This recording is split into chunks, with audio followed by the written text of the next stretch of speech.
الله وبركاته. بسم الله الرحمن الرحيم. الحمد لله رب العالمين، والصلاة والسلام على أشرف الأنبياء والمرسلين نبينا محمد وعلى آله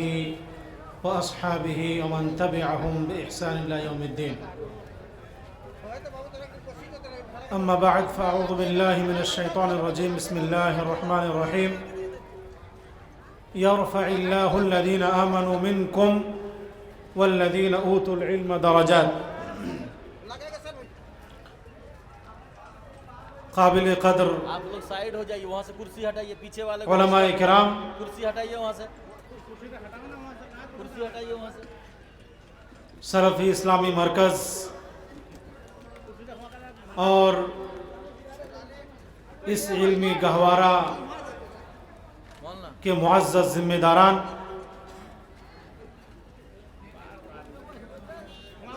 اور برطلہ گاؤں اور دیگر مقامات سے تشریف لائے ہوئے دینی و جماعتی بھائیوں، نیز پردہ نشین بہنوں، اللہ رب العالمین کا ہم اپنی زندگی میں جتنا بھی شکر ادا کریں وہ کم ہے۔ اتنی ساری نعمتوں سے اللہ رب العالمین نے ہمیں نوازا ہے کہ انسان کی زبان ان تمام نعمتوں کی شکر گزاری سے قاصر ہے۔ ایک انسان کے لیے یہ ممکن ہی نہیں ہے کہ اپنے اوپر اللہ رب العالمین نے جتنی نعمتیں کی ہیں، جتنے انعامات کیے ہیں، ان سب کا شکریہ ادا کرے۔ میرے بھائیوں، اور ان نعمتوں میں ایک بہت ہی اہم نعمت وہ ہے علم کی نعمت۔ اور اگر وہ علم دین ہو، قرآن کا علم ہو، حدیث کا علم ہو، شریعت کا علم ہو، اللہ رب العالمین کی ذات کے سلسلے میں علم ہو، رسالت کا علم ہو، تو میرے بھائیو تمام علوم میں سب سے بہتر، سب سے افضل علم شرعی ہے۔ اور یہ جو علمی قلعہ آپ دیکھ رہے ہیں، یہ جو مدارس ہیں، صرف یہی نہیں، پورے علاقے میں بلکہ پورے ہندوستان میں، یوں کہیں پوری دنیا میں جتنے مراکز ہیں جہاں سے قرآن کے، جہاں سے احادیث کے، جہاں سے فرمان نبوی کے کی شعائیں پھوٹتی ہیں، وہ قابل قدر ہیں۔ ٹھیک اسی طرح سے اس مرکز اور اس مدرسے کے جو ذمہ داران ہیں وہ بھی قابل قدر الحمدللہ۔ آپ سب نے دیکھا، مشاہدہ کیا، یہ آپ کی اور ہماری بچیاں ہیں، ہمارے اور آپ کے گھر کی بچیاں ہیں، جنہوں نے ایک مدت تک اس مرکز میں رہ کر، اس مدرسے میں رہ کر، کافی محنت و مشقت کے بعد اس علم شرعی کو سمجھا، پڑھا، اور آج عالمہ اور فاضلہ ہو کر کے آپ کے سامنے ہیں۔ نہ صرف یہ جنہوں نے محنتیں کی وہ عزت کے لائق ہیں، بلکہ ان کے جو لیگل گارجینز ہیں، ان کے جو سرپرست لوگ ہیں، یہ بھی نہ صرف دنیا میں قابل قدر ہیں بلکہ اللہ رب العالمین کے یہاں تو بہت ہی زیادہ عزت اور احترام کے لائق ہیں۔ میرے بھائیوں، اللہ رب العالمین نے علم کی اہمیت کے سلسلے میں، علم کتنا بڑا ہے، کتنا بہتر ہے اور کتنی بڑی نعمت ہے، اس کے سلسلے میں قرآن میں بہت سے مقامات میں ارشاد فرمایا۔ ان میں سے ایک جگہ اللہ رب العالمین نے فرمایا، یرفع اللہ الذین آمنوا منکم والذین اوتوا العلم درجات۔ تم میں سے جو مومن ہیں اور جو اہل علم ہیں، علم والے ہیں، جن کو توحید کا علم ہے، جن کو شرک کا علم ہے، جن کو قرآن کے رموز کا علم ہے، جن کو احادیث کا علم ہے، جن کو فقہ اور اصول فقہ کا علم ہے، وہ اللہ رب العالمین ان کے مرتبے کو بڑھا دیتا ہے، ان کے مقام کو بڑھا دیتا ہے۔ اور یہ جو متاع ہے، یہ جو دولت ہے جو آپ کے سامنے ہے، یہ بچیاں جو ہمارے اور آپ کے گھر کی بچیاں ہیں، یہ صرف اور صرف اس دنیا میں نہیں کہ جب تک ہم ہیں کوئی ایک ہے فلانے کی بیٹی، فلانے کی لڑکی، فلانے کی بہن اور فلانے کی فلانا رشتہ دار نے فلانے مدرسے سے دین کی تعلیم حاصل کی، عالمہ ہے، فاضلہ ہے۔ صرف یہی نہیں بلکہ اس ایک بچی سے جتنے لوگ استفادہ کریں گے، جتنے لوگ علم کی روشنی پائیں گے، جتنے لوگ ان سے سیکھیں گے، جتنے لوگ ان سے زانو تلمذ اختیار کریں گے، اس طرح سے یہ پورا اجر ان تک پہنچتا رہے گا۔ ایک انسان جب مر جاتا ہے، ایک خاص مدت تک جب اس دنیا میں زندگی گزارنے کے بعد اس دنیا سے جب وہ چلا جاتا ہے تو صرف 3 چیزیں باقی رہتی ہیں جو اس کے آخر تک کام دیتی ہے، اور وہ 3 چیزوں میں سے ایک چیز ہے علم۔ اذا مات الانسان انقطع عنہ عمله الا من 3، ان میں سے ایک چیز ہے علم، اور وہ علم جو فائدہ مند ہو، سود مند ہو۔ ایسا کوئی علم نہیں جس علم سے آپ کو اللہ رب العالمین کے توحید کا پتہ نہ چلے، جس علم سے آپ کو ادب کا پتہ نہ چلے، جس علم سے آپ کو اس دنیا میں جینے کا طریقہ کی جانکاری نہ ہو۔ میرے بھائیو، وہ علم جس علم کو سکھایا جاتا ہے ان جیسے مدارس میں، ان کو بڑھانے کرنے کی ضرورت ہے، ان کی ترقی کے لیے ہمیں آگے آنے کی ضرورت ہے میرے بھائیو، اور ان سے سیکھنے کی ضرورت ہے کہ ہمارے وہ بچیاں جو بیراہ روی کے شکار ہیں، سماج میں وہ اخلاقی گراوٹ کے شکار ہیں، وہ ان جیسے مراکز میں آئیں،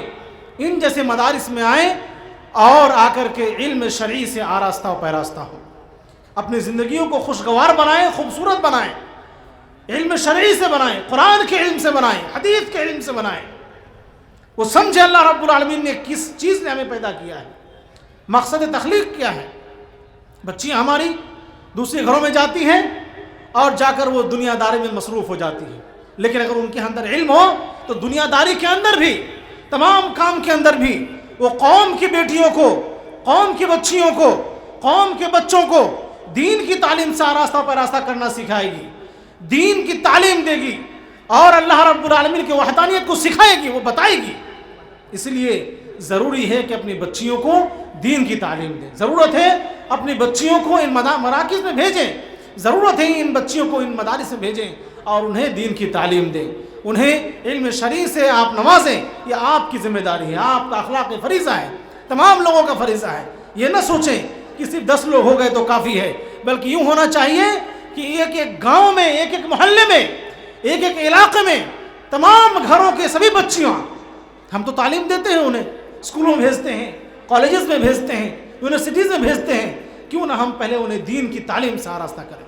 کیوں نہ ہم انہیں دین کی تعلیم پہلے دے دیں، جس سے وہ اللہ رب العالمین کی ذات کو سمجھیں گے، وہ توحید کو جانیں گے، شرک کو سمجھیں گے، دنیا کی اس فتنوں کی، دنیا کی آلائشوں میں مبتلا ہو کر کے گناہ نہ کریں ایسا جو اللہ رب العالمین انہیں بخشے ہی نہ۔ میرے بھائیوں، تو ضرورت اس بات کی ہے کہ آپ آگے آئیں، اس چیز سے سیکھیں، اور سیکھ کر کے اپنے بچیوں کو بھی، اپنے رشتہ داروں کو بھی، اپنے گھروں کے لوگوں کو بھی ان جیسے اداروں میں آ کر کے آپ بچوں کا داخلہ کرائیں، ان کی زندگیوں کو سنواریں، علم سے آراستہ و پیراستہ کریں۔ آخری بات جو میں بتانا چاہتا ہوں، یہ جو جلسہ ہے اس کا نام رکھا ہے اجتماع۔ کیا رکھا ہے؟ اجتماع۔ اجتماع کا مطلب ہوتا ہے ایک جگہ ایک ساتھ جمع ہونا، نہ صرف جسمانی بلکہ دلی طور پر بھی۔ ہماری اور آپ کی ذمہ داری ہے، اگر ہم مسلم ہیں، اپنے آپ کو اللہ رب العالمین کا بندہ تصور کرتے ہیں اور دعویٰ کرتے ہیں، تو ہمارے صفوں میں اتحاد ہونا چاہیے، اجتماعیت کے مفہوم ہمیں جانکاری ہونی چاہیے۔ اللہ رب العالمین نے ہمیں متحد رہنے کا حکم دیا ہے، اسے سمجھنا چاہیے۔ یہ بڑے بڑے اجلاس کر کے بڑی بڑی کانفرنسیں منعقد کر کے ایک جگہ جمع ہو گئے لیکن دل ایک ساتھ نہیں ہے، ایسا نہیں ہو سکتا میرے بھائی۔ یہاں مرکز ہے، یہاں مدرسہ ہے، یہاں پر ایک اور مدرسہ ہے، یہاں مدرسہ ہے، بغل میں ایک اور مرکز ہے۔ کیا ضرورت ہے میرے بھائی؟ ضرورت ہے آپ ایک لڑی میں اپنے آپ کو پیرو دیں، ضرورت ہے آپ اجتماعیت کے مطلب کو سمجھیں، ضرورت ہے آپ اعتصام بکتاب اللہ کو سمجھیں، ضرورت ہے آپ اپنی صفوں میں انتشار نہ پیدا ہونے دیں۔ میرے بھائیوں، اللہ کی قسم ہے، اگر آپ کی ذات سے، آپ کے ایک مشورے سے، آپ کے کسی مجلس میں غائب ہونے سے یا آپ کے کہیں حاضر ہونے سے امت کے صف میں انتشار پیدا ہو تو میرے بھائیو اللہ رب العالمین کے یہاں مواخذہ کے لیے تیار رہیں گے۔ یہ اتنا آسان نہیں ہے کہ ہم تو چوری چھپے جماعت میں لوگوں کی صفوں میں انتشار پیدا کر رہے ہیں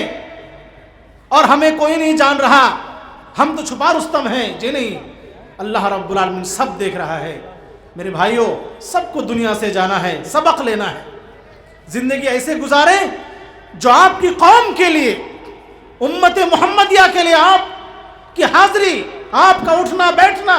آپ کا علم، آپ کا مشورہ فائدہ مند ثابت ہو۔ ایسا نہ ہو کہ آپ نے اپنی پوری زندگی امت کی اجتماعیت کے لیے آپ کی زندگی نقصان دے رہی ہو۔ میرے بھائیوں، اس چیز کا ہمیں لحاظ رکھنا ہے، آئندہ ہمیں ہمیشہ اس چیز کا لحاظ رکھنا ہے، تمام چیزوں کو چھوڑ کر کے، ذاتی مفادات کو چھوڑ کر کے صرف امت کے لیے سوچنا ہے، صرف اور صرف امت کے لیے سوچنا ہے، اپنی امت محمدیہ کی صفوں میں انتشار نہ ہو، اس چیز کے لیے سوچنا ہے۔ عزت تو دینے کا مالک اللہ رب العالمین ہے۔ اللہ تعالیٰ چاہے گا تو گٹرز اٹھا کے اللہ تعالیٰ آپ کو عزت دے دے گا، نہیں چاہے گا آپ کتنوں ڈانس کریں، کودیں، محنت کریں، تان و تشنیع کریں، برا بھلا کہیں، سازشیں کریں، اگر اللہ رب العالمین نہیں چاہے گا میرے بھائی تو آپ کو وہ عزت نہیں مل سکتی۔ اس لیے ضروری ہے کہ آپ کی ذات، آپ کا رہنا، سب کچھ اس امت کی بھلائی کے لیے ہونا چاہیے، اور آپ کی بچیوں کو، آپ کے گھر کے لڑکوں کو دینی تعلیم سے آراستہ پیراستہ کریے، جس سے آپ بھی اور آپ کے بچے بھی اللہ رب العالمین کے مقصد تخلیق کو سمجھیں۔ اللہ رب العالمین سے دعا ہے کہ ہمیں اور آپ کو دین کی صحیح سمجھ کی توفیق عطا فرمائے، آمین۔ وآخر دعوانا الحمدللہ رب العالمین، والسلام علیکم ورحمۃ اللہ۔